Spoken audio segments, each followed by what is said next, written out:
Harry Potter की series में मौत के सीन सबसे ज़्यादा दुख भरे हैं, लेकिन हमारे कुछ फेवरेट कैरेक्टर्स की मौत के सीन मूवीज़ में नहीं है और सभी लोगों ने किताबें नहीं पढ़ी हैं। इसलिए आज मैं इस वीडियो में एक्सप्लेन करूंगा कि हैरी पॉटर के कुछ कैरेक्टर्स की डेथ कैसे हुई, क्योंकि वो मूवी में नहीं थी। तो चैनल को सब्सक्राइब कर लीजिए ताकि आपको हैरी पॉटर और अदर फैंटेसी वीडियोज़ ऐसे ही मिलती रहें।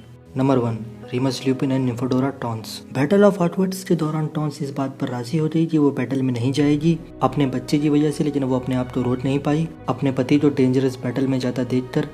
तो टॉन्स ने टेडी को अपनी माँ के पास छोड़कर हॉगवर्ट्स में आ गई।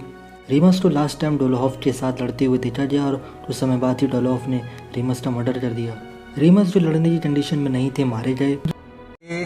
मारे जाओगे कि पिछले बहुत महीनों से वो प्रोडक्शन और छुपने वाले सम्मोहन कर रहे थे अपने परिवार को बचाने के लिए। रीमस हॉगवर्ट्स के मेन कोर्टयार्ड में बैटल के फर्स्ट हाफ में ही मारे गए और भी लोगों के साथ। ल्यूपिन की मौत का बदला फिल्टविट ने दिया डोलोहॉफ को मारकर। टॉन्स को जहाँ तक उसकी छोटी काली बिल्ली मौसी ने मार दिया बेलेट्रेक्स, क्योंकि टॉन्स बस अभी ही चाइल्ड बर्थ से रिकवर हुई थी। लेकिन टॉन्स की मौत का बदला मोली ने, मेरी नाचती हुई मोली ने ले लिया बेलेट्रेक्स को मारकर। हैरी तो बहुत ही साफ दिख रहा था फ्रेड की लाश के पास रीमस और टॉन्स की बेजान शरीर पड़े हुए थे।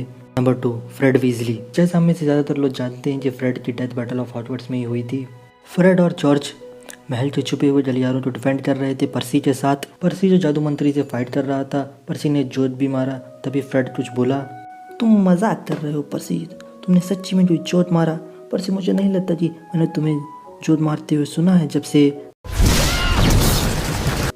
वहाँ धमाका हो गया और वो सब के सब एक साथ आ गए। नहीं नहीं नहीं, कोई चिल्ला रहा था, नहीं फ्रेड नहीं। और फ्रेड मर गया था रूम ऑफ रिक्वायरमेंट के बाहर ही।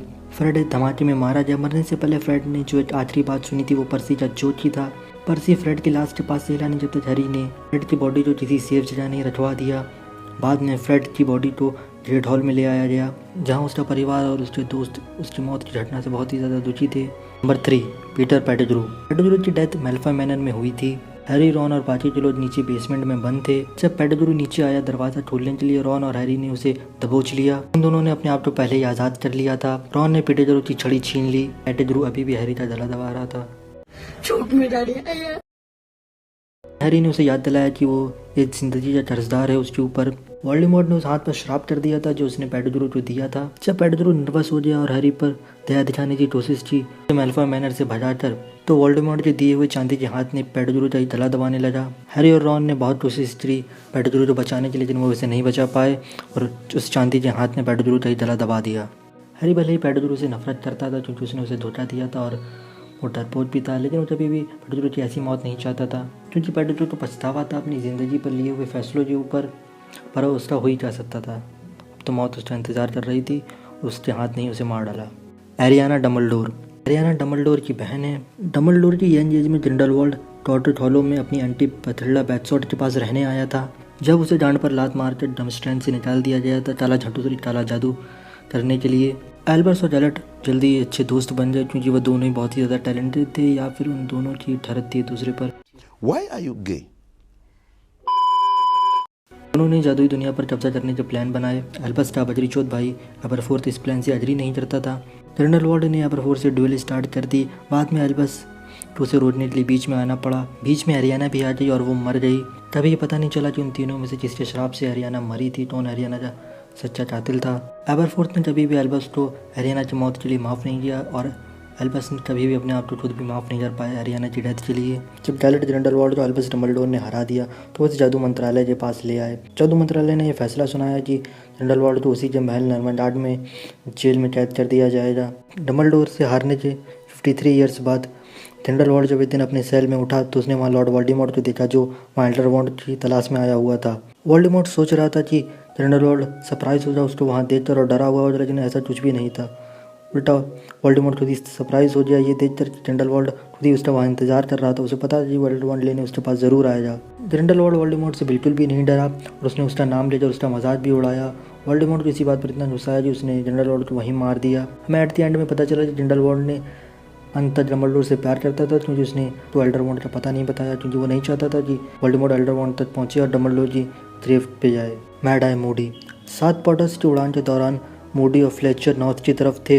अचानक से वोल्डेमॉर्ट उड़ता हुआ वहाँ आया और मूडी को मार दिया, क्योंकि वो जानता था कि हैरी तो सबसे ज़्यादा ताकतवर जादूगर के साथ रखा जाएगा जो मैड आई मूडी थे।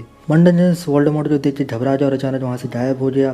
बूढ़ी ने उसे रोकने की कोशिश करी लेकिन वोल्डेमॉर्ट ने मौत का श्राप सीधा मूडी के चेहरे पे मारा। वो अपना जादुई झाड़ू से नीचे गिर जाए और इतने ऊपर से गिरने के बाद ना उनके पास वॉन्ट थी तो वो सीधा डायरेक्ट मर जाए। बाद में ल्यूपिन और बिल उनकी लाश ढूंढने गए थे लेकिन उन्हें वहाँ कुछ भी नहीं मिला।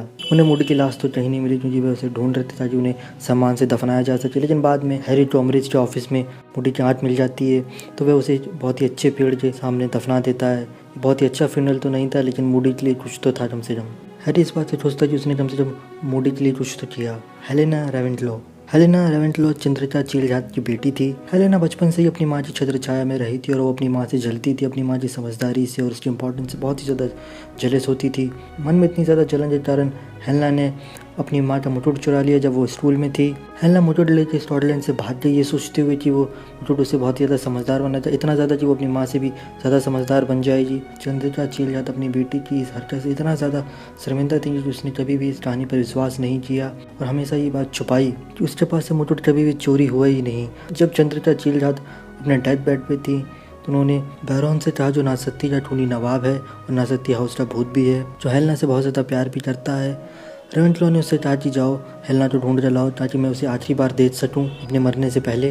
हेलेना ने बैरन से छुपने की बहुत कोशिश की लेकिन बैरन ने उसे अल्बानिया के जंगलों में ढूंढ लिया। जब हेलेना ने बैरन को आते हुए सुना तो उसने एक पेड़ के अंदर मुकुट छुपा दिया। हेलेना ने बैरन के साथ जाने से मना कर दिया। बैरन की फिर से ये जो हर्ट हो रही कि उसने कैसे उसे मना किया तो उसने एक छुरा लेके हेलेना के पेट में भोंक दिया। बाद में उसे पछतावा हो तो उसने वही छुरा अपने पेट में भी लेके भोंक लिया और वो दोनों ही मर गए। हेलेना मौत से वापस आ गई हॉगवर्ट्स और उसे नाम मिला द ग्रे लेडी और वो रेवेंटलो हाउस की भूत बनी। उसी के पीछे खूनी नवाब भी वापस आ गया बैरॉन जो नासत्ती हाउस का भूत बना।